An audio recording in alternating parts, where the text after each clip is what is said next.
Okay. All right, Kim, we good? Okay. The May 26, 2026 School Board Special Meeting and Workshop is called to order. Ms. Tresky, please call the roll. Mr. Cherry. Here. Mr. Link. Here. Dr. Jamison. Here. Ms. Quintana. Here. Ms. Trigg. Here. Mrs. Watkins. Here. Mrs. Apel. Here. Thank you to all of those attending the meeting in person and those that are joining us via the RCPS YouTube channel. Next is the approval of the agenda. Is there a motion and a second to approve the agenda as presented? So move. Second. Moved by Ms. Quintana, seconded by Ms. Trigg. Is there any discussion?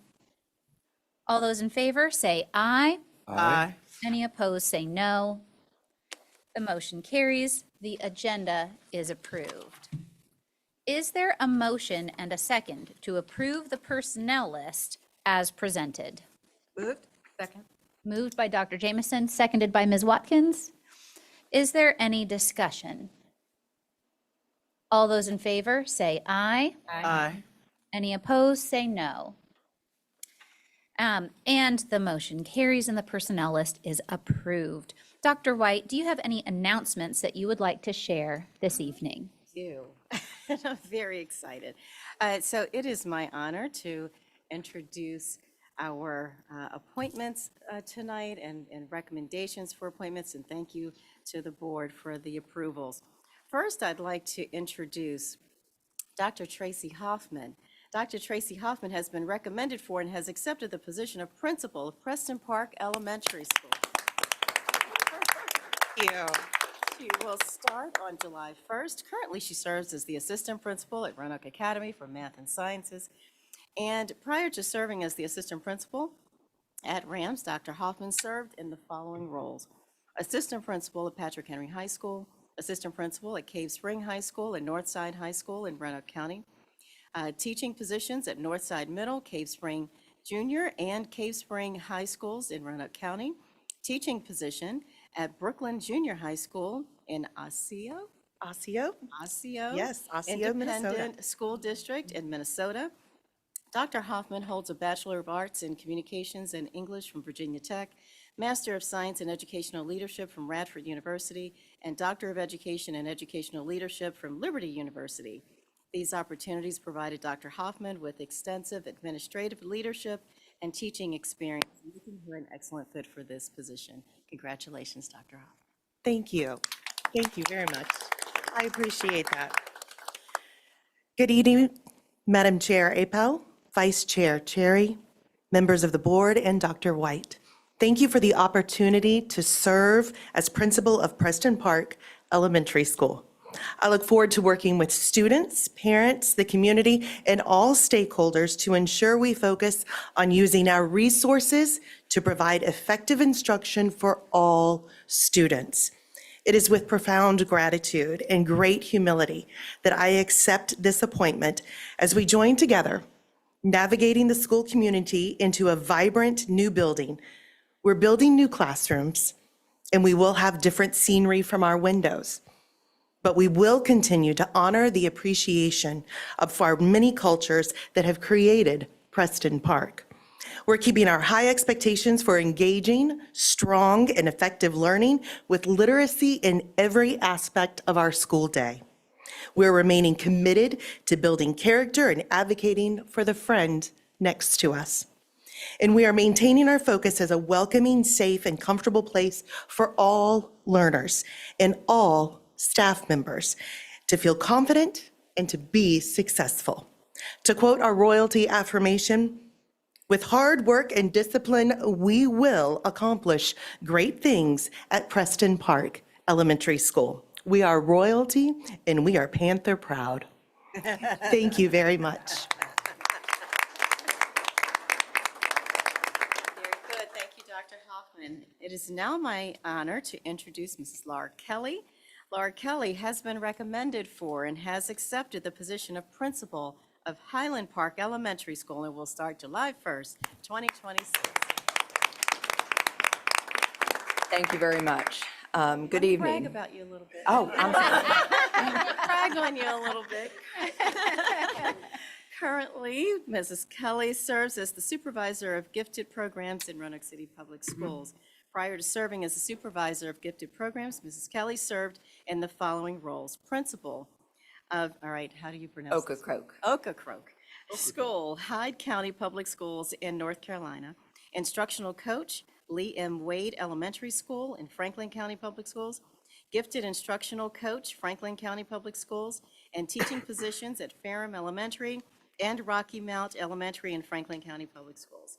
Mrs. Kelly holds a Bachelor of Science in Recreation Administration, Therapeutic Recreation from Radford University, Master of Education in Reading Education and Educational Specialist in Supervision and Administration from the University of Virginia. These experiences provided Mrs. Kelly with valuable administrative leadership and teaching experience, making her, again, an excellent fit for this position. Congratulations. Thank you very much. Good evening, Madam Chair Appel, Vice Chair Cherry, members of the board, Dr. White, and members of our community. Thank you for the opportunity to serve as principal at Highland Park Elementary School. I am truly honored and excited to become a more integral part of Highland Park school community. As principal, I am committed to serving all students by creating a culture where every child feels valued, supported, and challenged to succeed. I also look forward to welcoming the students from Fairview's Plato Center and working together to enhance and strengthen opportunities for their success. Throughout my career in education, I have been privileged to serve in a variety of leadership and instructional roles that have shaped my commitment to student-centered learning and collaborative leadership. My experience as a principal on Ocracoke Island strengthened my ability to lead with resilience, the ability to adapt — there was a hurricane the year I was there — and strong community connections. In addition, my other previous roles have provided me with a comprehensive understanding of curriculum, instructional practices, intervention strategies, and teacher development. As principal of Highland Park Elementary School, I will work diligently to foster a culture of inclusion, academic growth, equity, and belonging. I am committed to ensuring that students of all backgrounds, abilities, and learning needs receive the support and opportunities necessary to thrive academically, socially, and emotionally. I will also focus on maximizing our resources to ensure the highest level of effective first instruction for every student. I look forward to building strong partnerships with teachers, families, staff, and the broader community. I believe effective leadership is rooted in collaboration and a shared purpose. Thank you again for your trust and confidence. I am excited to begin this journey together to continue strengthening students' achievement and overall school success. Thank you very much. Congratulations. Thank you, Madam Chair. Thank you very much, Dr. White, and congratulations. Next, onto the consent agenda. Is there a motion and a second to approve the consent agenda as presented? So moved. Second.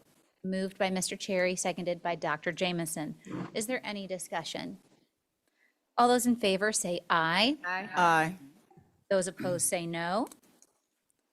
The motion carries. The consent agenda item is approved. On to the superintendent's reports. Dr. White, would you please provide the superintendent's updates? Certainly. Good evening again, Madam Chair, Mr. Vice Chair, members of the school board, and I guess not our student representatives because, they're at the end of their school year.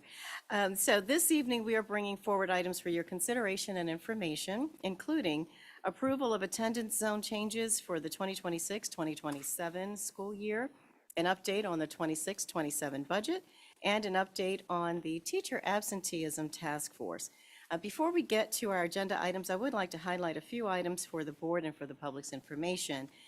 We've had a lot to celebrate recently as we wind down the school year. Just last week alone, for instance, we celebrated 56 retirees with a combined 1,265 years of service at our annual retirement dinner on Monday. So thank you for your service. Appreciate you. In addition, on Tuesday, we celebrated our seniors in our AVID program. So that's Advancement via Individual Determination. That's what AVID stands for. And 100% of our students are graduating, and 100% of those students have post-graduation plans. So thank you also to Melrose Plaza. Thank you to Melrose Plaza for hosting us. And so they were able to provide their facility for us, and it's a beautiful site. And if you haven't had a chance to go there, we would encourage everybody to get there because it's a beautiful place.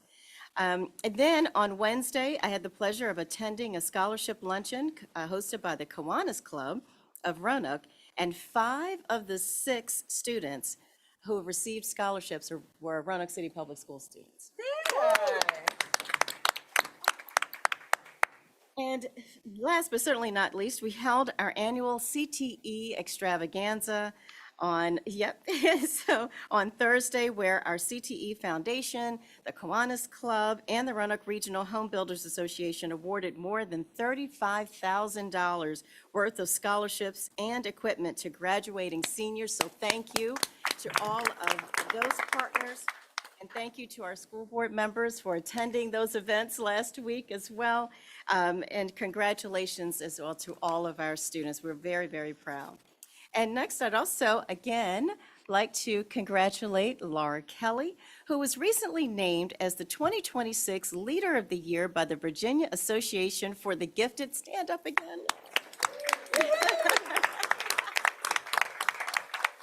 She will be formally honored this fall by the association for her leadership and dedication to supporting gifted learners across our division and beyond. We are very proud that she has been recognized at the state level for her leadership in gifted education. So again, congratulations, Mrs. Kelly, and thank you for all that you do.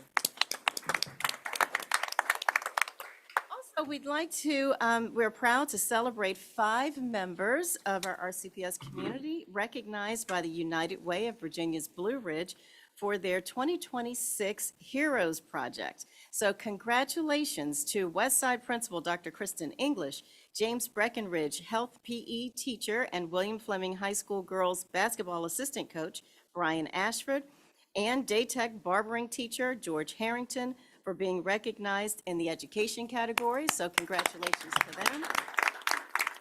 Congratulations to Richard Wilson, student support specialist and head coach of the William Fleming girls basketball team, for being recognized in the leadership category. And congratulations to Jesse Kaufman, secretary of both the RCPS Education Foundation and Central Council PTA, for being recognized in the volunteerism category. Congratulations to all of you. All right, so to begin our report this evening, I will ask our Chief Operations Officer, Chris Perkins, to come forward to present the recommended attendance zone changes for your approval. Mr. Perkins. Thank you, Dr. White. Madam Chair, Mr. Vice Chair, members of the board. Let me start first tonight with some thank yous before I get into our recommendation and request. I have Tracy Healy, who should be online with us. Hopefully she can pop in. Tracy Healy is the owner and president of Future Think, our third-party consultants and planning experts who helped us with our boundary study, worked closely with our boundary steering committee. I would like to thank the Boundary Steering Committee and all 18 members of that committee for guiding us through this and the first part of Phase 1. And finally, I'd like to thank Chris Phillips with RRMM, who is the architects who helped us with the work on our high schools and the planning for our feeder patterns and boundary adjustments. What we're asking tonight, I have covered with you and the board since November and in detail, and last board meeting, we recommended for Part 1 of Phase 1, a multi-phase, multi-year plan to adjust our boundaries to get all of our elementary schools into a functional capacity target of 85 to 90%. That functional capacity, again, is the number of students that can fit into classrooms at a school, and that allows us to have a cushion of either 15 to 10% for extra programming that is needed, like preschools, self-contained classrooms, things like that. In the first part, we are asking for your approval based on our recommendation of changes to Preston Park, which is coming online this summer as a new elementary school with a capacity of 700. Large classrooms, some of the largest classrooms in our district. The only elementary school close to it is Fallon Park, which was recently completed. To relieve overcrowding at Monterey, so that Monterey can have its first opportunity to host preschoolers in their school in years, where they have not done that. And some minor adjustments to Fallon Park, Lincoln Terrace, and Round Hill in this first part of Phase 1. So we are asking for your approval. I'm available, and Ms. Healy, I think she is available. If you have any questions, we're happy to take them at this time. All right, let's start over here. Ms. Trigg, did you have any questions or comments for Mr. Perkins? No questions, thank you. Ms. Quintana? No questions, thank you. Dr. Jameson? Mr. Perkins, would you just remind us briefly, I know you and I chatted about this before, about the quantity of public comment that we had and how that tends to hold up against other things we've invited comment on to make sure that the public both has their input on these plans and an opportunity to share. Yes, ma'am. We did a comprehensive outreach effort with one virtual and one in-person for a total of 2 town halls. We provided a survey that was open from May the 4th through May the 18th. 127 individuals ranging from community members, students, parents, and staff had the opportunity to comment and provide input. Out of the schools that are impacted in this first step of Phase 1, that's about 2,600, a little over 2,600 students at all 5 schools. That would be about 4,000 families and others that would be impacted in this area of our city. And we had 127 who responded. It's about 54% are for all or part, and we had approximately 29% that were not in favor. But we had, they pointed out input that we can address now. First, they are concerned about 5th graders and transitioning. We have a transfer process. You have a policy that allows the superintendent, when there is a initiating event such as a boundary change, to extend the transfer request window. We have done that. We also had input staff and how the moves would impact staff. HR mentioned last time that they would work with staff and have notified staff that once this is approved, or will be notifying staff once it's approved, that staff will go where students are at. We provided social media input. We had news media coverage. We had an 18-person committee that ranged everything from 2 board members to parents to students, staff at all levels at the school-based and at central office, representing different disciplines across the division, everything from preschool, or early childhood education, all the way to secondary representation. Just all of that combined allowed us to bring the recommendation to you, to provide the input. We know that that children will be impacted by this. And it doesn't matter that it's 9%. What matters is children are impacted. We're providing counseling. We will do orientations. We will provide opportunities from our academic team for outreach. If people want to call and visit the schools, we'll have the schools open for that, and we'll provide that if indeed this is approved tonight. We have all of those things in place. Thank you. Very much. Mr. Link, also you were a member of the committee. Do you have any questions or comments regarding the boundary proposal at this time? I just want to revisit something that sounds like it's settled. In a previous conversation, we were discussing what was necessary to make sure that families that wanted a request to have their child stay in place. There was a question one time that may require board action and it sounds like that's You need nothing further from us. No, we do not. Your policy allows the superintendent in an initiating event such as a boundary change or an emergency to extend transfers. That is in the policy, and the superintendent has that ability, and we'll be extending that. We'll be notifying families. We promised we'd have a notification in writing, robocall, and email out by the end of school. What we are waiting on is, if there is an approval tonight, we need to load what are called shape files, GIS files, in order for people to know exactly, not just have to look at an address and guess in some cases, but they can go in, they can trigger our attendance locator system, find out exactly their exact address. It will tell them their school, and then that will be an initiating event if they want to do a transfer request or meet with the staff at any of the schools that may be involved. If a family has a request for a transfer, do we know yet how long that window will be? So it will be open until the enrollment is set for Preston Park Elementary. So we're not going to like close it at any point. I mean, they have the opportunity to know that it's there, go through. I mean, registration is fluid for our district. Sure. So as we are registering, if they have an issue, they can request, and there's special transfer opportunities that exist. And it wouldn't be the superintendent directly; it'd be our academic staff. Being very flexible on that timeline, and we'll keep it open at least throughout the summer, and then throughout for Preston Park, understanding that there are extenuating circumstances. Thank you for that. Vice Chair Cherry? No questions. Thank you so much for your diligence on this. Yes, I do want to make sure to put out a big thanks to you and to the committee and to our third-party vendor who helped, kind of steer this process for the first part of the first phase, knowing that, and I've reached out to other committee members and who said that they were very impressed with how it has been run. And I did notice in the, more than 100 comments on the survey, I think you've addressed most of the concerns. A lot of people appreciated, the major concerns of balancing class sizes, especially at Monterey and Round Hill. And you've addressed that.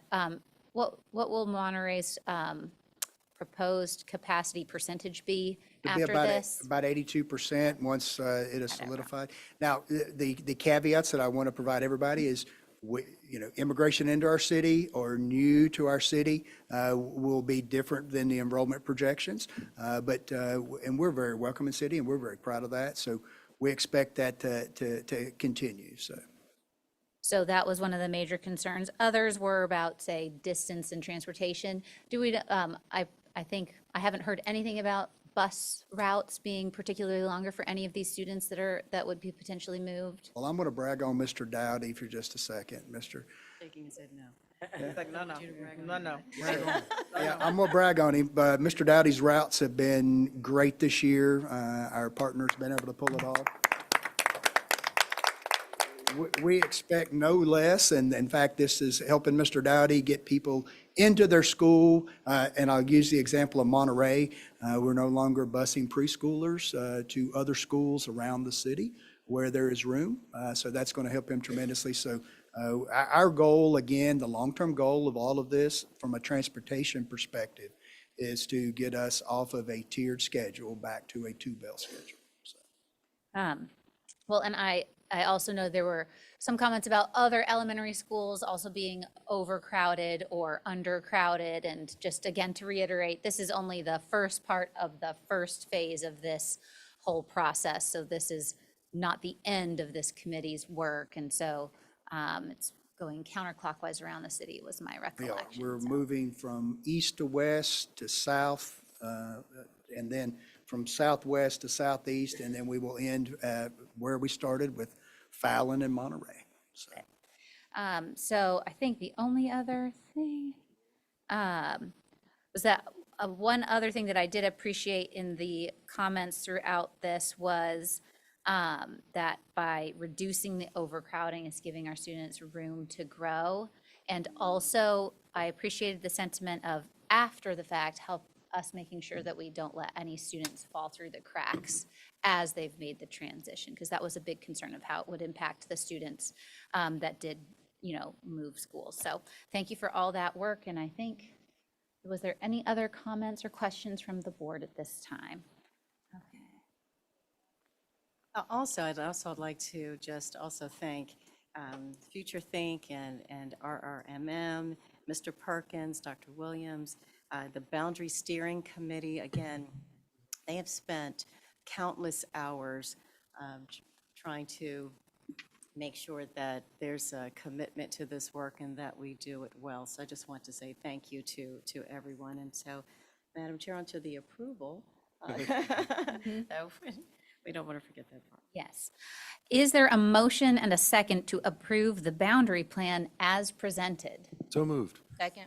Moved by Mr. Link, who was that? Seconded by Ms. Trigg. Is there any further discussion? Hearing none. All those in favor say aye. Aye. Any opposed say no. And the motion carries and the boundary plan is approved. Thank you. And thank you again, Mr. Perkins. Next, I'll ask our Chief Financial Officer, Kathleen Jackson, to come forward to share an update on the 2026-2027 budget process, which the board has been involved in for months and months and months and months. So, Mrs. Jackson, over to you. Thank you very much. Good evening, Chair, Mrs. Apel, Vice Chair, Mr. Cherry, members of the board, and Dr. White. As Dr. White said, this is kind of wrapping up the detailed portion of our discussion, which has been many months in the making of our budget, which we are all leading up to bringing you a final document that we'll request your approval of at the next meeting. Did I miss something? We were just a little surprised by Mr. Collins' entry. We're glad you're here, though. Yeah. Please excuse me. Hello, everyone. Oh, man. Okay, moving on. So we'll jump right in. So I have kind of a summary for you of the budget information. I want to start off with the revenue side and our general fund, and I'll spend the majority of the time talking about the general fund as that's our main budget, but we will have all of the funds that are included to touch on this evening. But wanted to show where we are at this moment in terms of general fund revenue. And again, I'm showing it both ways, but on this slide, I've pulled out the students with intensive support needs, state funding, and contribution from other divisions that we educate their children in our classrooms for that. That is not an additional piece of revenue nor expense, but it is something that because of the shift in how that program works, we're moving it into the general fund. We had previously accounted for it in the grants fund. So I just wanted to note that so you can see when we take that just moving from one fund to another piece away, we're looking at about a $3.5 million increase year over year compared to the current year revenue budget. So it's about almost 4% increase there when we take that adjustment out. So when all of that together brings us to the budget we have at this point, which is just under a $269.9 million revenue budget for the general fund. Just a note, that's not based on final state numbers. We are continuing to use the Senate version of the amendments to the originally introduced budget. At this point, that is the more conservative of the two General Assembly versions that are on the table. So we are moving forward with that. At this point, we're moving forward with our originally planned schedule of asking you to approve a budget next meeting, even though we don't anticipate that there will be a final state budget by that point. So we're pressing on, and we'll just expect that we'll have to bring you an update and an amendment at some point thereafter. So on the expenditure side, what is included? I just wanted to summarize since it may have been a while since we talked about some of these details. So our budget that we'll ask your approval on next meeting does include a 2% average raise. That's accomplished through a combination of a scale and step raise. So what that means is if there's already 2% between steps, an employee would just move up to the next step. That would accomplish their 2%. Some of our pay scales, primarily our teacher scale, has 1.5% between steps. So we would accomplish that 2% through a combination where the whole scale would move up 0.5%, and then those employees would move to the next step. So that combined would get to the average 2% there. So that does mean that if an employee is at the end of their scale, there would be no step for them to move to. They would just get whatever that scale raise is at that point. Also wanted to note that the Senate version of the budget did propose increasing the state share of raise money from an average 2% to a 3%. We don't have a 3% in our budget. We have a 2% in our budget. The House version kept it at 2. So sort of a combination of that uncertainty and realistically not anticipating that we would have the local money needed to get up to that 3%. We've stayed at 2. We did have some good news on the benefits side. VRS helped us out this year. Every biennium, VRS updates their rates, and they changed favorably this biennium. So we are going from a budget of about a 15% for pension to 12.84% is what we're using in our budget for next year. And then as you can see, retiree health, insurance credit, and state group life went down a bit as well. Those are much smaller percentages. So all in, that reduced our budget, our necessary budget amount by about $2.9 million. So that certainly has helped us in this tight budget year. Health insurance has used up about half of that, a little more than half of that. We are budgeting based on an assumption of about a 10% year-over-year increase, which would take effect in January. Our benefit plan, just as a reminder, follows a calendar year. So just very high level, some of the other big cost drivers, personnel and benefits, of course, being the biggest, but we do have contractual obligations in the area of transportation, our HVAC services, our various systems, student information, we have, finance and HR payroll system, all of those things. Insurance is another big area that we need to make sure we are budgeting appropriately for. And then, of course, I listed fuel, and I'm a little nervous that we do have a pretty significant increase in the budget, and I'm a little worried at this point whether even that is enough. Because, of course, that has pretty much doubled compared to our current budget. So we do have a significant increase in our transportation budget for fuel. So just in summary, kind of where we began at the point where we asked you to approve our preliminary categorical budget. That was March 10th. And our needs-based budget at that time was just over $284 million. Of course, we recognized even then we would not have enough revenue to meet all of those needs. Our revenue projection at this point, again, is just under $269.9 million. So that gets us to about a $14.1 million deficit, right? That's what we had to make up. I did note, of course, back in March, we didn't have final revenue information. So the deficit we talked about at that point was $14.6 million. But looking at the final revenue information as we know it today, we had about a $14.1 million deficit we needed to make up.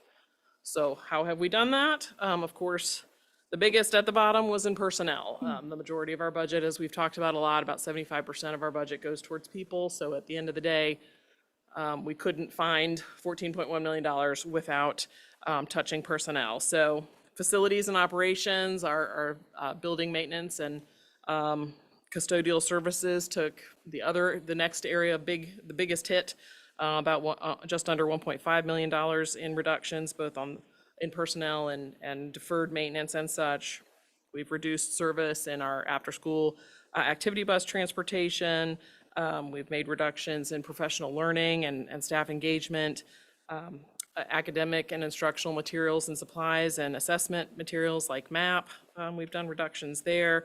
And then transportation savings related to our reductions in programmatic areas like the Plato program and 3-year-old preschool allowed us to realize some savings in the transportation area there. So all of those items got us to the $14.1 million that we needed to reduce our budget by to balance. So in summary here by our categories, we have our categorical budget comparing the current year budget to where we are for next year's budget.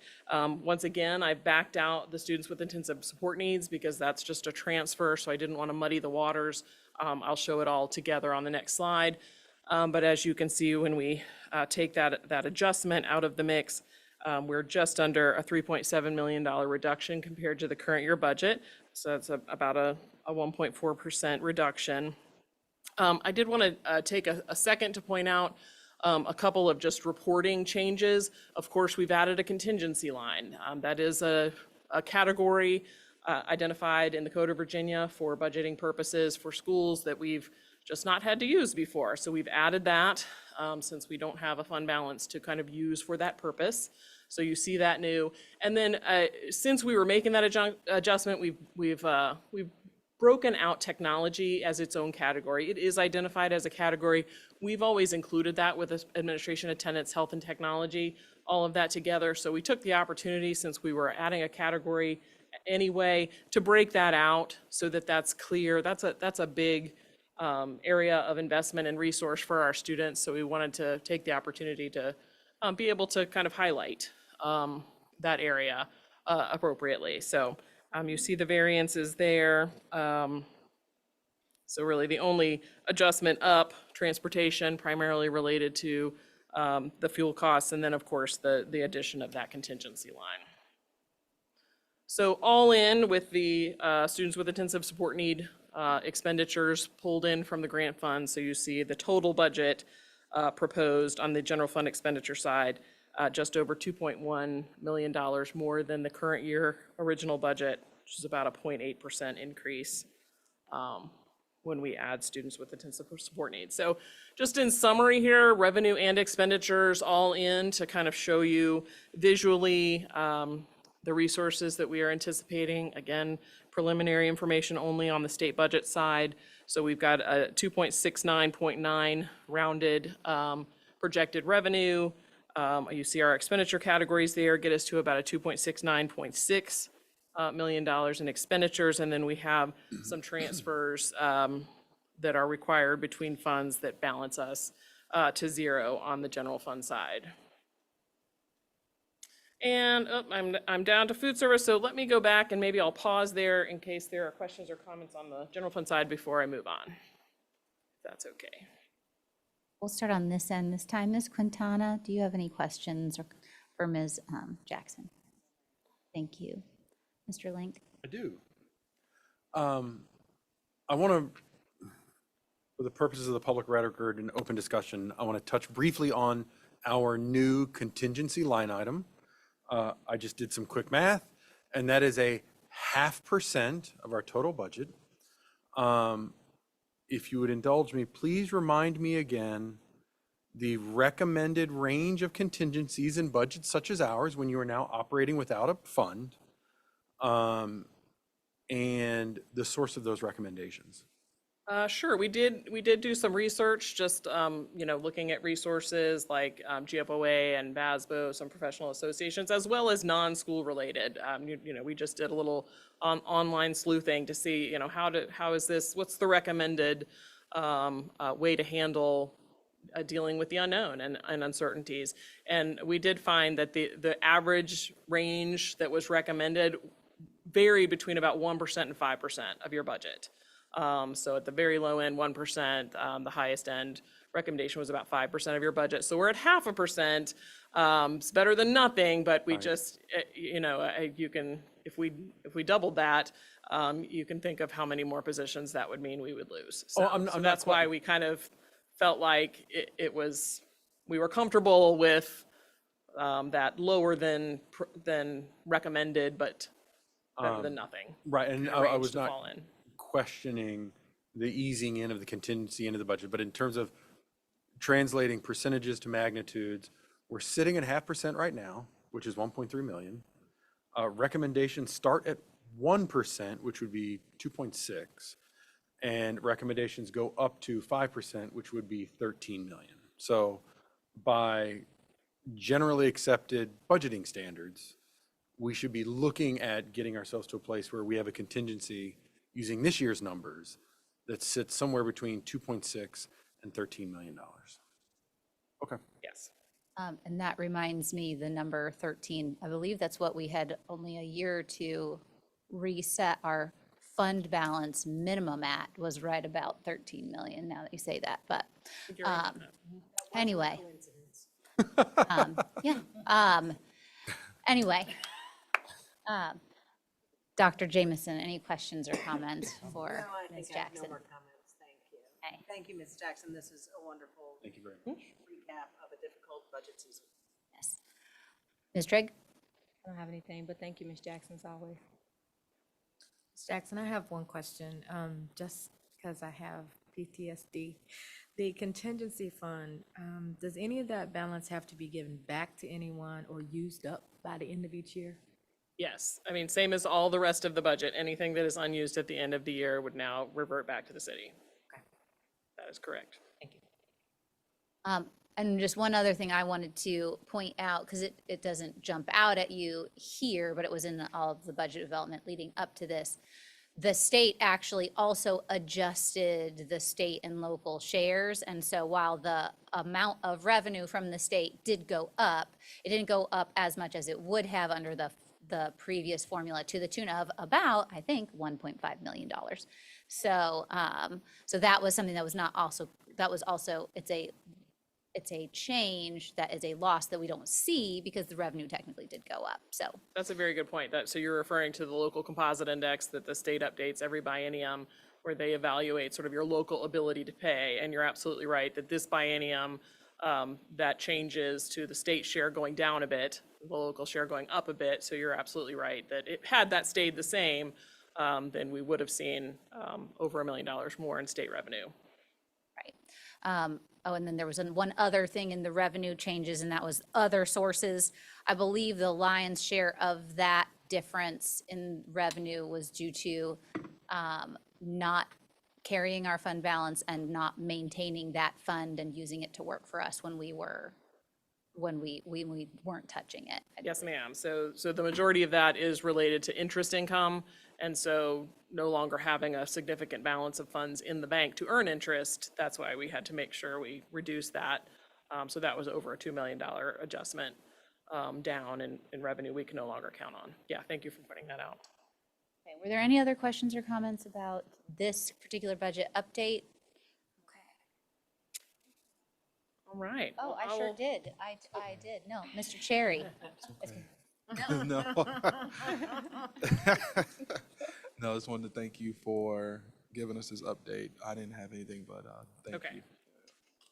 All right, well, I will, thank you for that. I'll jump forward into the other funds that are included. So of course, you're gonna get a big comprehensive budget to review and approve next meeting. So I'll just jump ahead briefly and touch on the other funds that are, of course, included. And so the Food Services Fund is one, and you'll see we are proposing a budget that reduces on the both revenue and expenditure side. We have some short-term revenue sources that are coming to an end. So that's chiefly responsible for the reductions that you see there.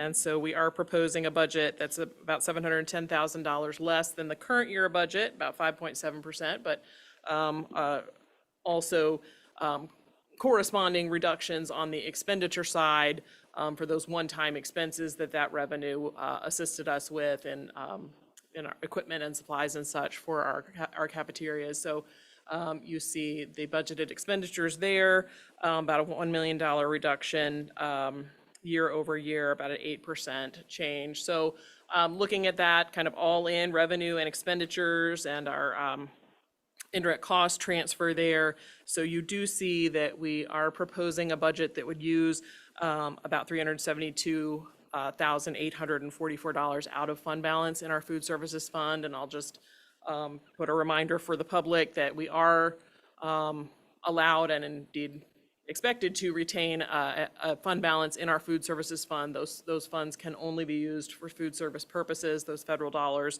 And there are stipulations to ensure we have a sufficient amount in that fund. But if we are at, which I believe we are kind of right around that required level, but if we anticipate we'll be over that, we can and indeed should use a portion of that fund balance to support the needs of our cafeterias through equipment replacements and that sort of thing. So we do have a proposal to use a portion of those funds next year in that manner. I'll jump ahead to the grants fund. We do include a budget for the grants fund in our budget book. This is a budget for what we anticipate will happen in the coming year. The vast majority of our grant funds are multi-year awards. So we will look at what we are anticipating will fall in the 26-27 year. So you see we're right at about $19 million. I will note also the majority of our grant funds come through entitlement programs like Title I, Title II. You meet the requirements of that program, you get the funds. But there are also competitive grants that we do often qualify for and receive. Unless it's a grant that's a multi-year grant that's already been awarded, we won't include that in the budget. We only will include things that are kind of a sure thing that we know we're going to have next year. So that's why you often see on your consent agenda, there are grant appropriations throughout the year. As we get notified of those, we bring them to you as we get them. But we only kind of at this point want to count on things we know have already been awarded or are going to be coming. So grant fund, and then finally our capital projects fund. So just as a reminder that we are no longer contributing to that fund since we can no longer retain fund balance and accumulate that for future capital projects. So what is in that fund is the portion that we were allowed to keep that was reappropriated to the school board back in May of 2025. You see here, we used just under 10 million of that last year. We're projected to use about 3.4 this year. So we will be asking you to approve in the budget the remainder of that to authorize us to use that to complete those projects next year in 26, 27. So certainly we will retain that fund if, down the road, the city council may choose to authorize us to retain some of those funds for future capital or reappropriate funds at other points in the year for capital needs. So we will make adjustments there as changes happen. So lastly, just to kind of summarize what to expect at the next meeting. So we will complete our budget book. We're working fast and furious on that now and be prepared to have that posted with the agenda on or around the 3rd. And we'll have hard copies at your places at the meeting on the 9th.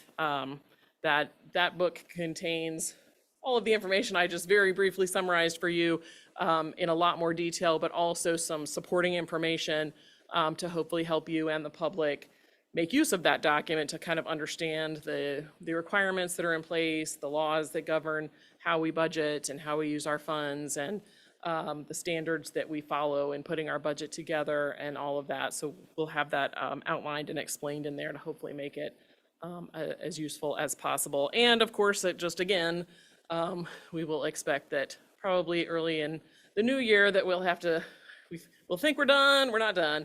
We'll have to bring it right back to you once we finally have a state budget and know what that means for us and discuss at that point what changes we might need to make. So that is what I have this evening, but I'm happy to take any additional questions or comments. Wow.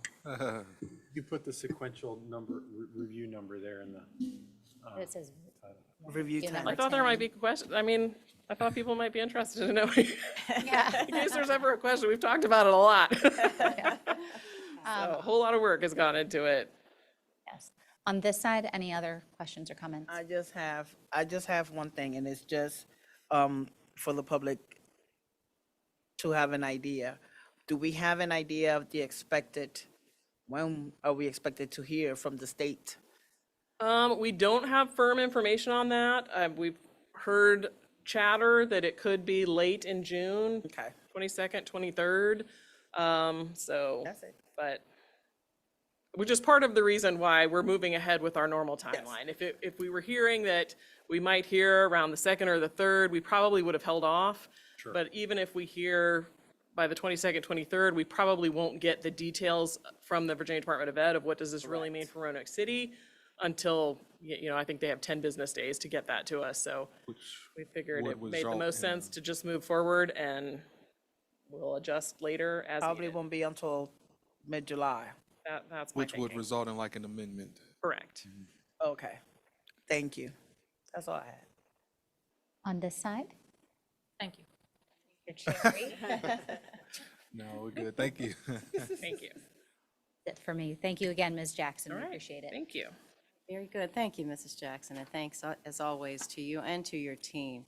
And I'll ask now our Chief Human Resources Officer, Mr. Dominic McKee, to come forward to share an update about our teacher absenteeism task force. And as he and his team are coming forward, I just want to take a moment to, again, express gratitude to our teachers and our administrators, our instructional staff who work with our students each and every day to support our students, and in so many ways in the ways that we have come to know, certainly the ways, planning and implementation, but in all of the ways that many times people don't always see, and the care and the support, working with our families as well. And so I just want to extend a point of gratitude to our teachers for the work that they do every day.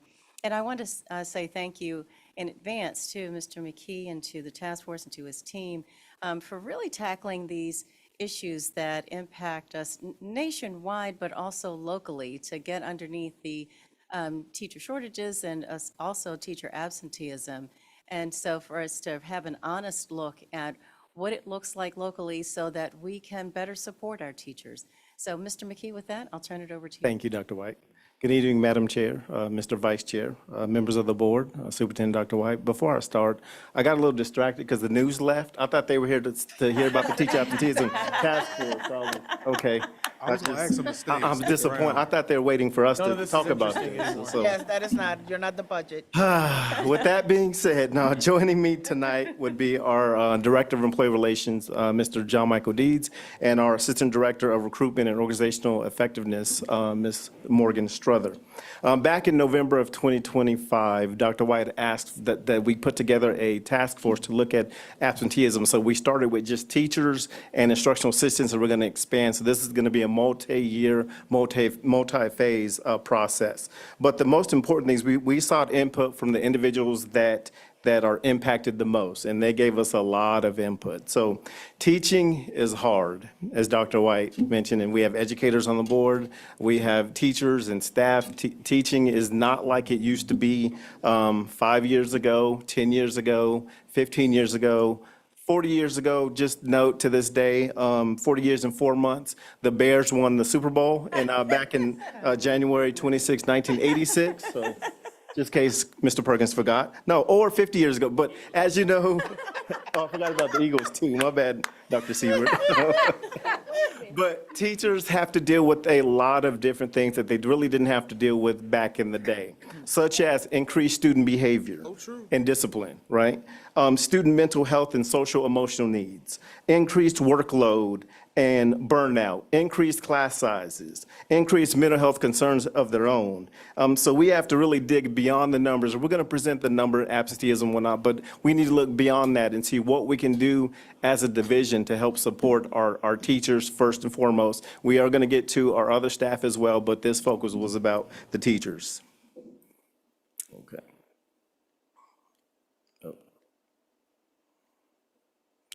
So with that being said, we're going to talk about the purpose of the Absenteeism Teacher Task Force. We heard from REA, we heard from STAC, we heard from Dr. White, and we heard from the board. We also heard from principals and DLT, and we looked at the data. We're going to look at what problems are being addressed. We're going to look at the task force members. We have 41 individuals on the task force, and you'll see the names in a little bit, and we'll look at the timeline in which they met. We'll look at the results of the survey. I want to pause a little bit there and say that we got great responses, but you know, when you have an open-ended question, people will give us their honest opinions about everything except teacher absenteeism. So we took it all into consideration, but we want to focus on the absenteeism, of course, and then look at the teacher task force recommendations, like what's next.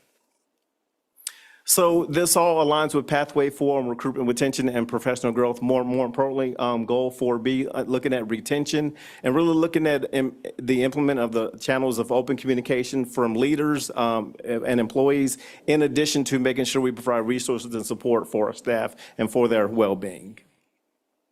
So the purpose of the task force was multiple things. One, to establish an employee absenteeism trends. So we look and see exactly when are people absent.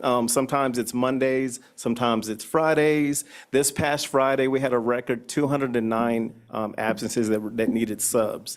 Before this record, it was 207. But I do want to point out, on Monday, sometimes after the Bears beat the Packers, those Packers fans are always absent on Monday. I just don't know why that is. Okay. No, but we also want to look at the root causes, like what is it, why are they being absent, and then look at sustainable strategies, such as what can we do to help improve attendance.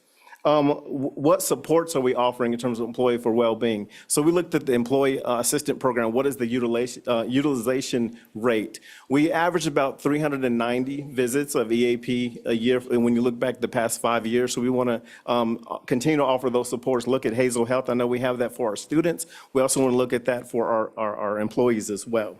And then we want to, Uh-oh. Talking about tea, that's what happened. oh. You just want to say, I can tell a joke if you want me to. No. Talk about Mr. Perkins' sports teams again. Oh, okay. And the last thing, we want to look at protecting the instructional continuity. So for example, if you have 4 fourth grade teachers and 2 of them are out 2 to 3 days a week, that puts a stress on the other fourth grade teachers. It also interrupts our student achievement. So we want to make sure, how can we get our employees to come to work on a regular basis? So with that being said, I'll turn it over to Ms. Struther. Good evening, Madam Chair, Mr. Vice Chair, members of the board.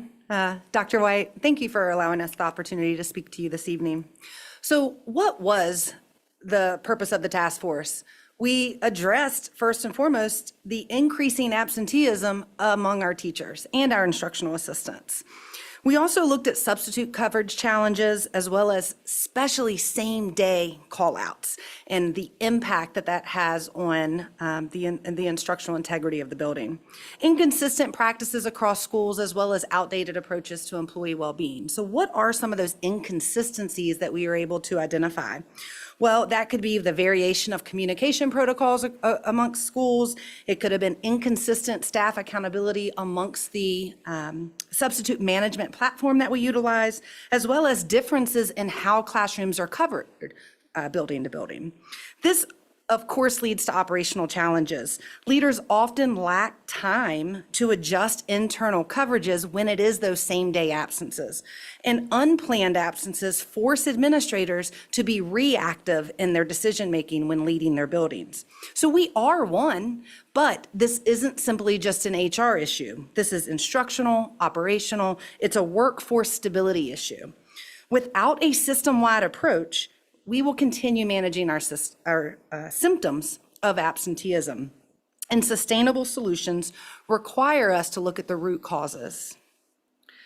So if you look at the chart here with our absenteeism patterns, in the blue, you will see the years 2023 to 2024 with a total of 19,799 absences, while the orange bars represent the 2024 to 2025 school year with a 21,054 total absences. And as you can see, teacher absences have increased over the years where instructional assistants have actually decreased a little bit. And so the focus of the absenteeism task force, at least right now, were on our teachers and really pausing to look at our teacher experience that could be contributing to the absences that we are noticing. So we do have a partnership. We have a third-party vendor that we contract with ESS. And we know that substitute demand remains high, as Mr. Key just mentioned, with the amount of absences even as of last Friday.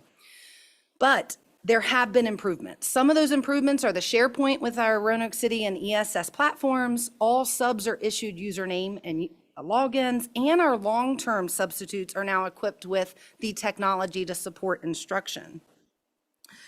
As we stated, teachers account for the majority of our absences. Now, the ESS fill rate has increased to 83% over those 2 years, which was an increase from 62% during the year 2021 to 2022.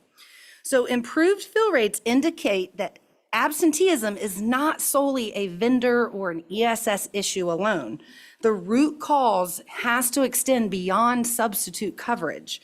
These trends, again, require us to pause and examine the broader impact. And of course, that broader impact is our instructional continuity and our student achievement. So why does all this matter? Well, we know that when attendance becomes unstable, everything else becomes difficult to sustain. Students experience a loss of instructional continuity, which impacts academic performance. Staff take on increased workload, leading to the stress and the burnout. Schools face operational disruptions that affect daily functioning, and the division incurs increased substitute cost and inefficiencies. Now, as a former school principal here in Roanoke City, I've experienced this firsthand with the daily challenges that our staff, when staff absences occur. Unexpected absences not only impact the individual classroom, but the overall functionality of the school. When staff are absent, as Mr. McKee mentioned, others must step up to cover. This creates a ripple effect across the building, stretching already limited resources. And prior to administration, as a former teacher, supporting both your own classroom and your colleague's classroom without the proper planning is extremely challenging. So this increased strain on staff impacts the quality of the instruction for the students. So the key takeaway is our greatest asset in our schools are the consistent presence of our staff and our teachers. The availability is foundational to our student success, staff sustainability, and effective school performance. So who was on this task force? When establishing the task force, we were intentional about including representation from our hard-to-fill schools. We prioritized voices from employees who are actively doing the work each day. The task force was designed to ensure cross-functional representation and real-world perspectives. Membership reflected a broad range of stakeholders to ensure diverse insight and practical solutions. So you'll see we had representation from our teachers, pre-K through 12, special education, all content areas, instructional assistants, principals, assistant principals, members of our district leadership team, representation from REA, representation from STAC, as well as our ESS vendor. And the timeline that we utilized with our task force, at least up to this point, was that in December, our task force initially met to review data collection and begin stakeholder engagement. In January, we participated in an analysis of trends, as Mr. McKee mentioned, to identify root causes beyond just the survey data. In February, the task force developed recommendations and focused on practical, actionable, and sustainable solutions. In March, the task force provided refinement and finalization in key considerations. In April, the preliminary findings were presented to the district leadership team, and now we are here now in May to present to you, our school board. So again, what led us here? Well, we've looked at 3 key data sources: ESS substitute coverage data, internal operational observations, and the employee survey, which we were very excited about. There were 713 responses, which is a 39% response rate, which reflects employee participation, meaningful employee participation. As the data was reviewed, the task force again looked for those key patterns, specific days, trends related to the time of day, specific roles within our school buildings. And this allowed us to move beyond those surface level observations. It ensured that our recommendations are not based on assumptions. Instead, they're grounded in data, real world experience, and most importantly, our employee voice. We recognize that next year may bring increased workloads and larger class sizes. This makes it even more critical that we continue to listen and validate employee feedback as we move forward as a division. So at this time, I'd like to turn it over to Mr. Deeds, who will provide a deeper look into our survey findings. Thank you, Morgan. Madam Chair, Mr. Vice Chair, members of the school board, Dr. White. Thank you to Mr. McKee and Ms. Strother for allowing me to be part of the task force and to share this evening some of the survey results. When we look at our survey, again, the 39% response rate is exemplary. Anybody that knows anything about survey data and response rates can tell you that our employees want their voices heard, and they took the time, an average of 55 minutes per respondent, to really weigh in and answer the call. And so when we send these surveys out, you're always a little, hesitant to see what the response rate will be, and then just how engaged they will be, because you just don't know. It's an unknown. But when you press go on that survey and you start seeing those numbers come in, it's very impactful, because you know that the work is important to them and that this is something that they're experiencing on a daily basis. So again, you see 64% of the respondents were our teachers.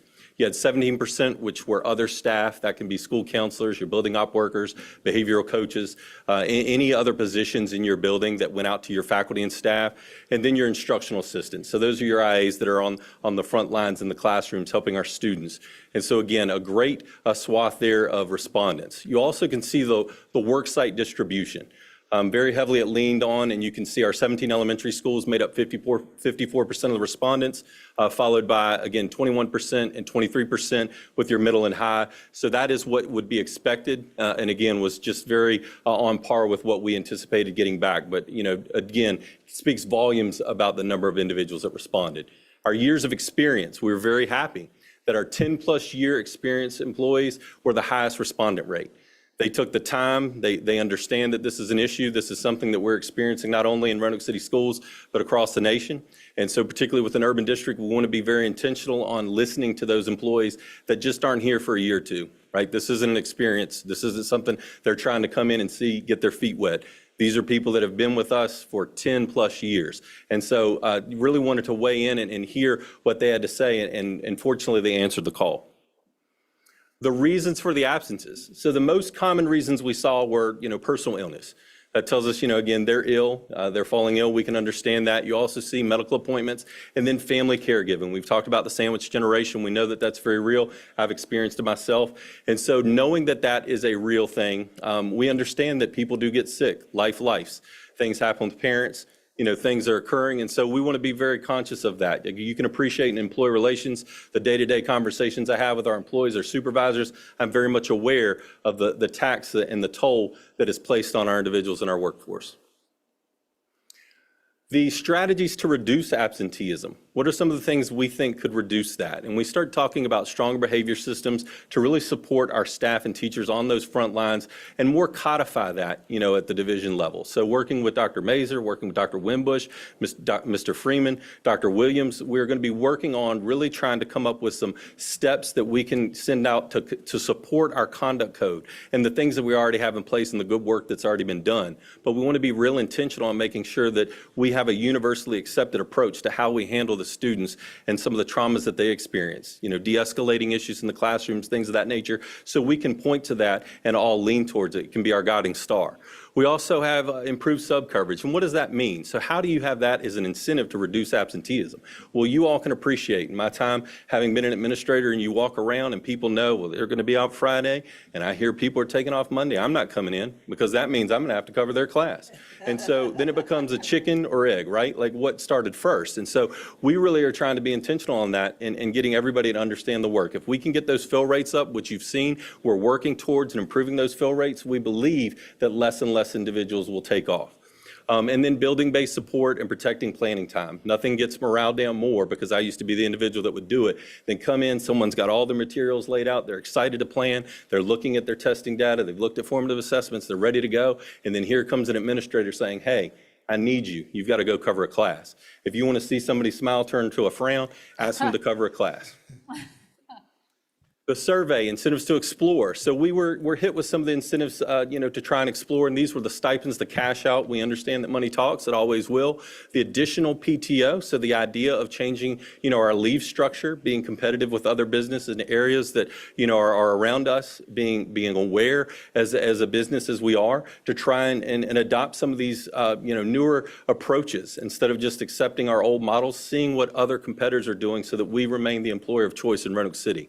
And then that leads us to wellness days. And we're going to talk a little bit more about that on the following slides, because we believe through our research and what we've been told by our employees that that is something very real and tangible that we can explore. The immediate low and no cost suggestions that came out of the task force. Now, we had 6 different meeting opportunities that we met with the task force members so they could jump on virtually. We also had 3 in-person meetings with upper leadership to discuss some of these things. And the regulation of absence approval, what we were hearing was, and to break that down, things are different from building to building, supervisor to supervisor. So how do we more align that so that we don't have in certain buildings people saying, just give me a heads up, you're good. And then someone saying you need to notify the secretary, you need to to notify me, you need to send me an email, you also need to go into Frontline, you need to go into Attendant Enterprise. We can't have that difference, because what happens? People talk. We're not in an isolated world. These individuals are talking, so what can we do to make sure that we're aligned with our processes? Monitoring and forecasting high-impact absences, so really getting our principals and supervisors to better get a grasp and understand that, we want them to know. We don't want to have to tell them, why are people out? These are the trends, these are the reports. We're going to really try and stress during our supervisor trainings, you should know why. We want you as the building administrator to take ownership of this so that it's not news to you. We want you to know about those individuals that are out and some of the reasons that they may be. Strengthening student behavior, we've alluded to earlier, enhancing onboarding and early career support. So really emphasizing this when we do our new hire orientations, so that just because you have the days front loaded doesn't mean you need to take them. And then reviewing our calendar. So we know that working closely with Mr. Freeman, he has looked at some of our neighboring school divisions. We don't have to do what they do, but we should be conscious of it, because if we can future plan and avoid unnecessary absences where people understandably want to be with their families, that's work we should do on behalf of our employees. The structural considerations to consider, again, we talked about evaluating PTO. That's something that's very real and it's going to take some work. We've already started that process, exploring attendance-based incentives. We've gone from $20 to $50 for retiree payouts for anybody that has 10 plus years of service. So we are understanding that we are trying to reward and incentivize you all staying members of Roanoke City Public Schools and employees of Roanoke Schools. And then assessing child care support options. So that is one of those things that, again, is a future. It's more of a long-term and does have some financial impact inevitably. And so we know that that is some real work ahead to consider. However, it brings us to our structural considerations, which is wellness days. We believe this is the most ready for implementation. So wellness days, when you look at the data, so we're just not, coming up with this, we're pulling it from the data. It's health-related needs, family responsibility, stress, and burnout. All goes to workplace wellness, okay? The survey data confirms they had the ability to respond, and the respondents were 567 selected personal illness. At the top, you can see followed by medical appointments, mental health burnout, fatigue, and exhaustion.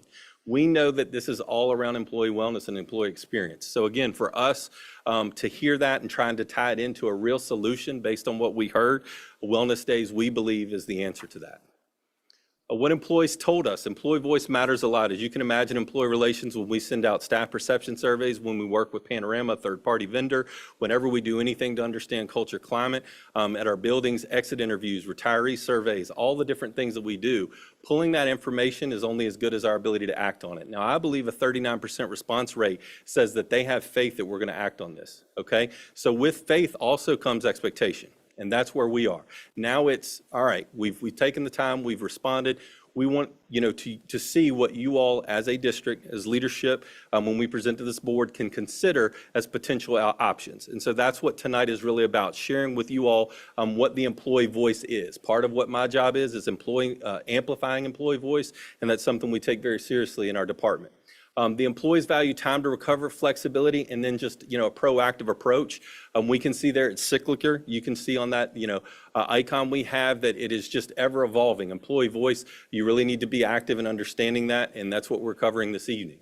Assessing today and building for tomorrow. The current reality is we believe that we're a little more reactive than we want to be, right? We're doing that self-examination. We're looking in the mirror. Same-day call-outs really hurt us. We understand that. We go, to bed thinking we've got an 85% fill rate, and we wake up and we've got a 60% fill rate. What occurred? What happened? And so, we're trying to really better understand those issues. And then staff burnout, because that all ties together. What happened on that fill rate is that individuals, rather than being able to future plan and tell us, hey, next Friday I'm going to be out, or next Tuesday I plan to be out. I want to go, enjoy some time with my family. I want to go see my son. I want to go, spend some time with my mother, whatever it may be, whatever the reason. But they're having to wait because they feel guilty. They don't want to have to put it out there. They're concerned about their supervisor, the reaction they may get. And so by doing so, by putting it in that morning as a personal illness, it then impacts us at the division level, because now, again, instead of feeling good about going into work at the morning thinking you're at an 85% fill rate, you find yourself at a 60% fill rate. Better substitute planning, that would allow us more time, because if we knew that we were going to be out, we could try and find those subs that we've identified that are strong subs, and we could leave quality plans for those individuals, the workforce stability, and then improve culture climate. Being on the front lines of this, I can tell you it's a very real experience. Now we're getting to the cost. Yes, ma'am. Before we get to the cost, I'll just go back for a second, if I can just interject here, that with the recommendation for the wellness days, again, that is just kind of one way to really kind of look at this. I just want to give the board kind of a bit of a heads up that this is a very, very complex issue. Absolutely. And we don't want to minimize kind of the various aspects that are potentially kind of involved in teacher absenteeism, right? That as the team is presenting now, there are lots of different reasons for it. And I think we're going to have ongoing conversations for quite some time and not let this issue go. Because again, this is about how do we support our teachers? How do we make sure that we're really kind of continuing to listen to what they're telling us? And so again, hats off to the task force for really, I believe that we've only scratched the surface here. And so even if we're talking about this type of recommendation for wellness days, for instance, I do think that that's just one way that we're looking at, but there are going to be lots of different ways that will come to you over time that we'll need to present. So I just wanted to just throw that in there because, again, I would hate for anyone to think that this report is kind of one and done. It is not. But I'm sorry, keep going, keep going. And thank you, Dr. White. You know, we certainly appreciate that. As we continue, we'll talk a little bit about the cost. And so, you know, if we were maximizing this at 1,078 teachers, which is what we employed for the 25-26 school year, and every single one of those teachers, you know, were to take the 2 days, that would be at around $150 a day is what we've determined for what we pay our subs. You'd be looking at a cost of around $323,400 would be the estimated amount. You know, this would be a pilot that we'd be potentially proposing for you all to consider for our teachers this year. It's establishing some baseline data because we've worked closely with finance on trying to understand to see whether or not this indeed would be something we could move forward with and to track its success or lack thereof. And then this is a process, is a journey, not a race, as Dr. White was alluding to. You know, made that very clear that, you know, this is just one thing to consider. This is large work. It requires a lot of us, all of us, to really be bought into understanding the root causes and then some of the potential solutions. The return on investment and what we believe to be the return on investment, while not necessarily all, you know, on the math side of it, if you will, is the reduced burnout and stress, the improved predictivity upon return, supporting long-term workforce stability, recruitment and retention tool to say that we have these wellness days. This would be something that we feel would give us a competitive advantage when we go out and recruit. Again, thank you to the task force. It was mentioned, you know, the 41 members that were involved in this work, and wanted to be real clear. They all understand that, you know, this is going to be something that is ongoing. That's why we use the present tense, not the past. So as we're going through this with you all, we just felt it was the time to share so that you all could consider, you know, formulate the questions that I'm sure you already have, and then allow us to take that back to the task force. We're already excited about planning some meetings, not only for the summer with leadership, but also going into the fall with our teacher representatives as well. So I just wanted to thank you all before I turn it over to Mr. McKee and appreciate your time this evening. Thank you. So just want to pause and see if you guys, is there any questions that we can answer? Ms. Quintana or Mr. Link? Oh, ma'am, thank you. Thank you. How does RCPS PTO stand in comparison to surrounding districts? Right now, there's only one district that does PTO, and that's Roanoke County. So we're pairing with them to do a research. And once we do our research with them in terms of looking at policies and procedures, and then if given the green light, we're looking to implement it in 27, 28. So it's going to take us about a 18-month to 24-month process to implement it. But right now, there's only one school division that does PTO. Thank you. You're welcome. Yeah, thank you for all of the work. Thank you to the committee for all of this. It couldn't be a more important topic. And I remember last time we took kind of a hard look at something like this. So that's wonderful. I mean, one of the things that struck me for some of us who've been on this board a minute, we haven't always had as good a relationship with our substitute provider as we do now. I mean, when we talk about a 60% fill rate, that's because they don't have notice. We used to do 60% with notice. So hats off for the partnership.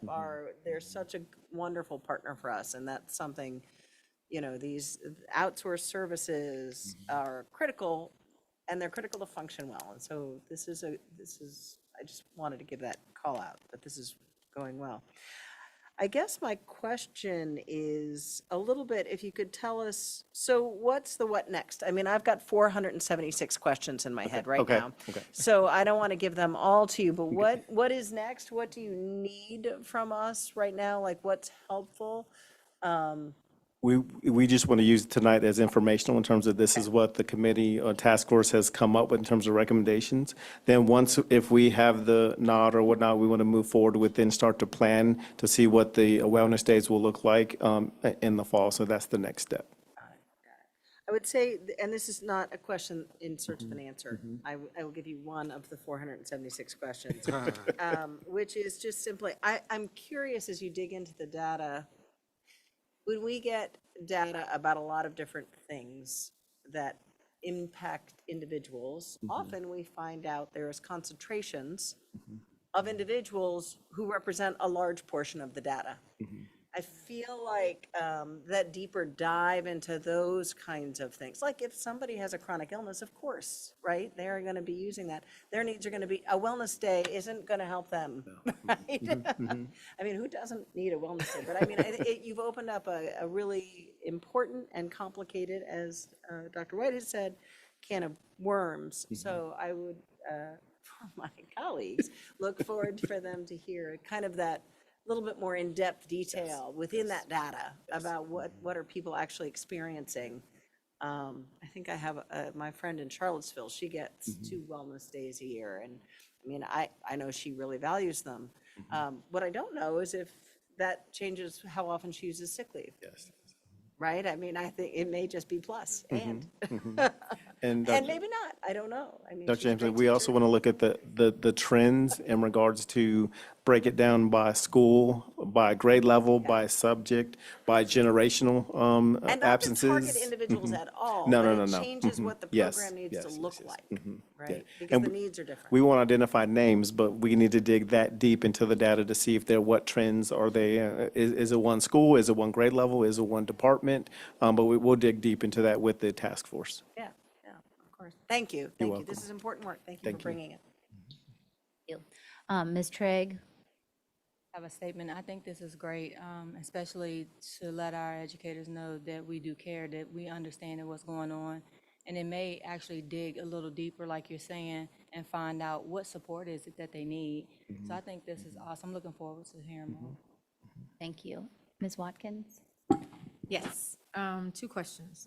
First, thank you guys so much for this research. Mr. McKee, you remember when you first got here, and I was really hard on our HR for the Yes. data that they were providing, and it has just. Really hard. Well, look what we got. Good job. Pressure provides results. It also makes diamonds. Yes, it does. All right. Just so- saying. All right. So the first question that I have is, and thank you for the proposal of the wellness days.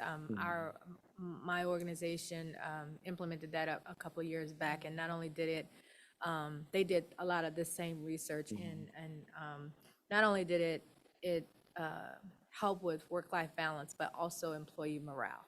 So you're gonna get a boost from this, but my question along those lines is I know we have classified and unclassified staff, but how are we able, even if this is a pilot, how are we able to do this with the teachers and not cause a morale dip for others? Right. Well, the way we look at it is the data shows that when you look at the individuals that need a sub, the teachers are the one that take the most days off. So we want to focus on them first. And then the next step would look at instructional assistants and then eventually roll it out to the entire division. So the answer to the question, if the individuals, employees would just be patient and let us work through the process, the goal is to roll it out through the entire division. So if they can just hang on and just be patient while we roll this pilot out. Great. And my comment to that is you should maybe thought about doing that survey to the entire division before you roll this out, because now you're not gonna have you may not have an organic result for the rest of the division who are gonna want these wellness days, right? Yes. So that's just a, not Yes. a criticism, just a, you know, a thought, right? And then the other thing, when we're talking about chronic absenteeism, when you're looking at the data, are you excluding the extremes such as holidays like Memorial Friday or Super Bowl Monday, right? Are we excluding those extremes when we're looking at that data? Well, we 'Cause that's want, gonna happen. that is, we want to include some of that data, but we would definitely want to exclude like FMLA or medical leave and whatnot, but we want to look at all the data. And then we can look at Mondays and Fridays, and is it 4th of July, you know, I Right, mean, you're is just it not that gonna fix weekend? those Right, holidays and special yes, event. So we'll look at you're not all gonna of do it that. together. Okay, thank you. Yes, ma'am. Mr. Cherry? No, this was great information. I always say people don't care how much you know until they know how much you care. So I'm grateful that we have an HR department that just doesn't employ, but we also look and take a deep dive into employee relations and how are we investing not just in professional development, but how are we investing in the health and the continuity of our teachers? Because again, yes, we want the best of the best, right? But we also want to make sure we support them as they grow. And what does that support look like? And we're asking the right questions. So along with my colleagues, I definitely look forward to the results, what the data is going to measure, what it's driving us to, what it's pointing us to, so that way we can better take care of those that not even that we entrust, but those that trust this division, that they want to work for us, they want to invest in our kids. So appreciate all of the work. This was great. This was right up my alley. I love this stuff. So thank you. Thank you.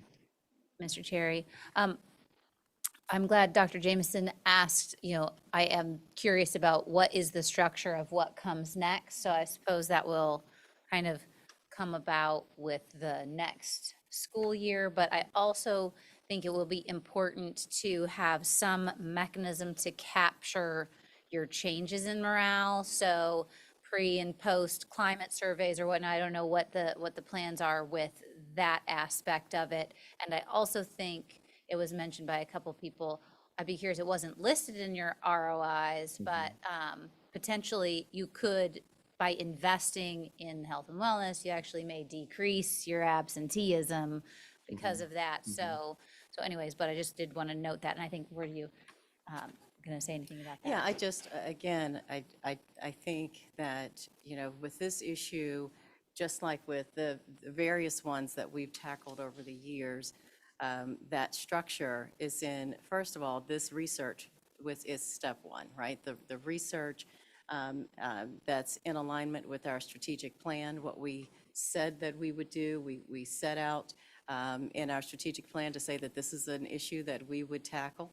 And so this is kind of step one of that. And then now providing that structure and the framework.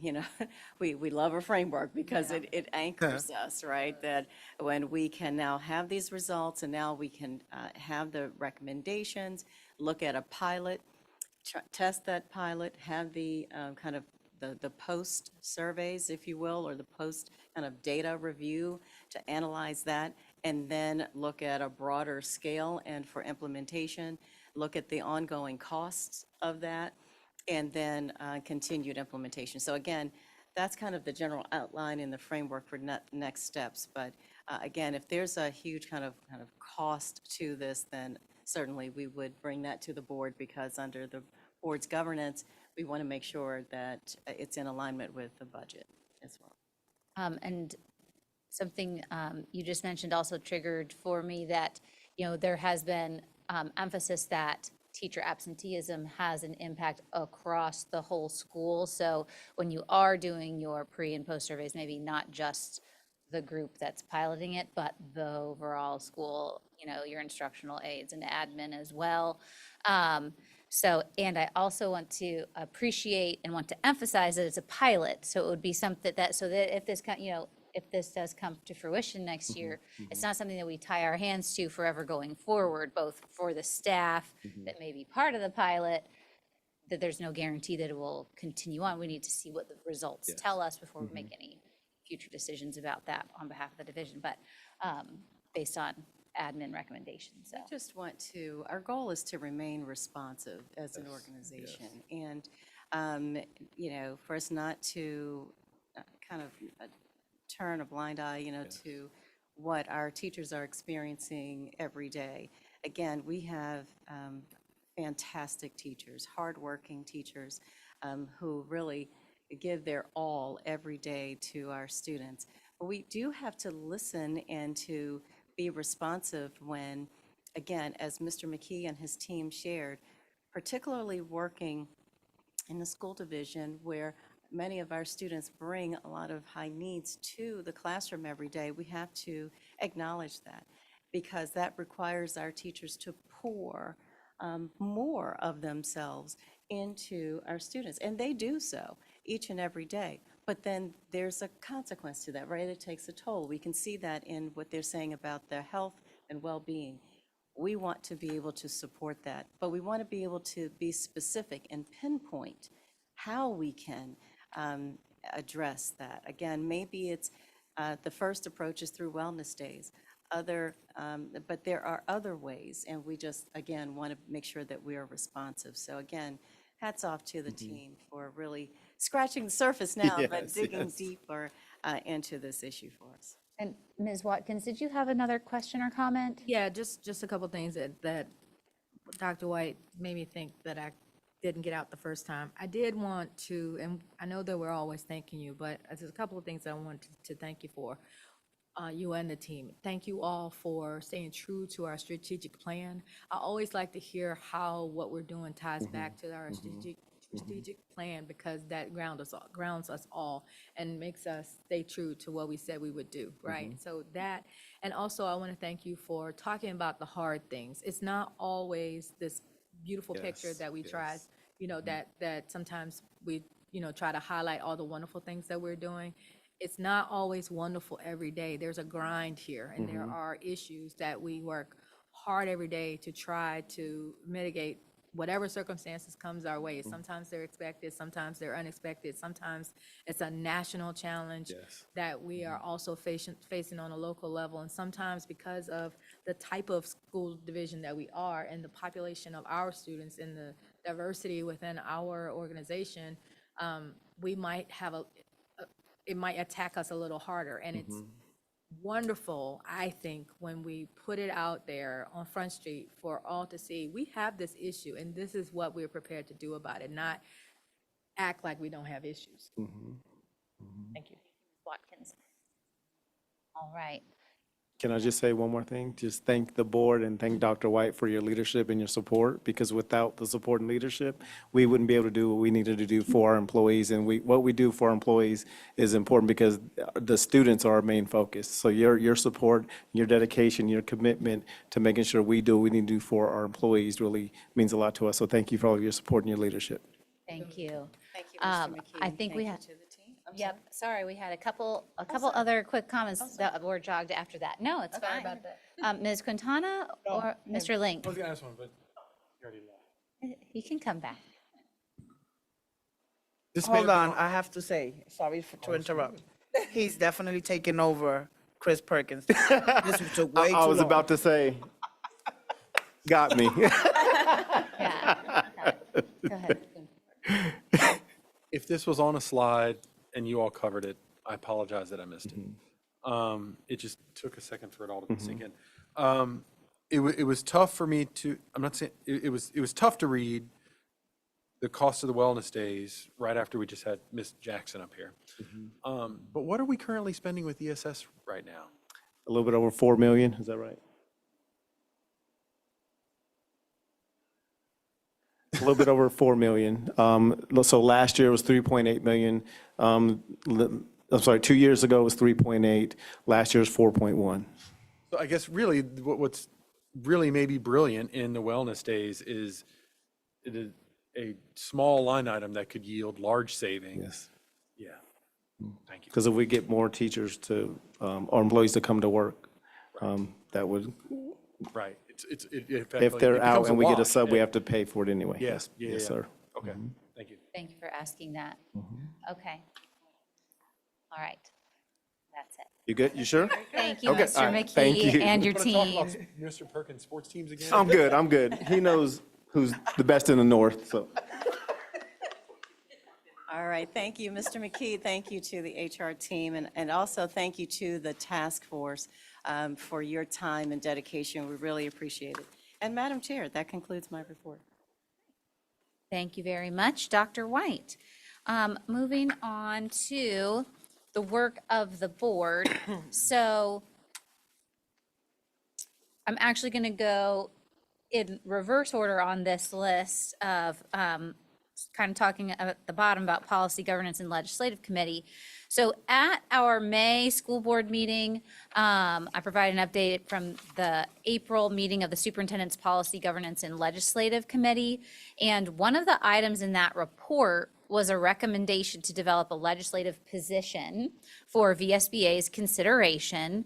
And I believe Ms. Watkins chairs that committee, that would support statewide funding for virtual student health services. So what we utilize with Hazel Health. Work on the draft submission has continued. However, before any recommendation can be formally submitted to VSBA, it must be first approved by the local school board.